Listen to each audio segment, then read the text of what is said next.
ปวยมันพ่วงที่3เนาะของ2024เนาะของปีนี้เนาะราคามันก็ถือว่า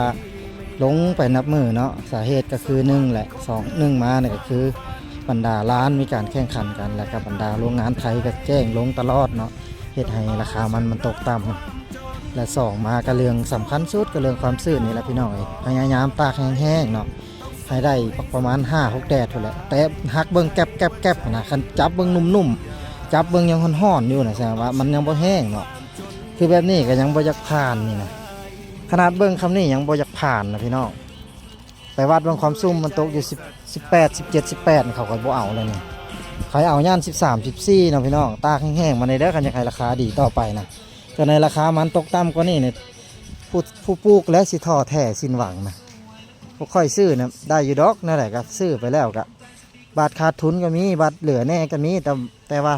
ล่าสุดนี่ก็คือถือว่าบ่เหลือแล้วแหละเพราะว่าซื้อสูงแล้วเขาก็อยากให้ลูกค้าได้หลายนะแต่ว่าทางไทยเขาราคาลงปั่นน้ำไหลจาก 3,000 2,000 2,900 2,700เหลือ 2,700แล้วเดี๋ยวนี้พี่น้องเลยอุกอ่างนะ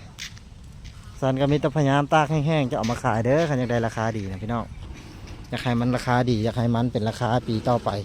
หรือว่าปีเดือนหน้าเดือนไหนก็ยาเนาะคันว่าเขาขายเดือนนี้เขาพยายามหามันแห้งขายออกขายตลอดเนาะทางบริษัทโรงงานเพิ่นได้กำไรเพิ่นก็อาจจะขึ้นราคาให้เขาก็ได้กำไรนะคันยังเอาตัวมันซื่นมาแบบนี้นะเฮ็ดได้เขาสร้างตัดน้ำหนักตลอดตัดราคาลงตลอดนี่เขาก็สิได้ขายแต่โล500โลละ1,000พุ่นแหละพี่น้อง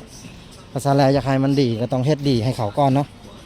เขาผลิตภัณฑ์เขาดีนะผู้ซื้อมันมีกำไรโรงงานมันมีกำไรไปใช้เขาสิบ่ได้เงินนะพี่น้อง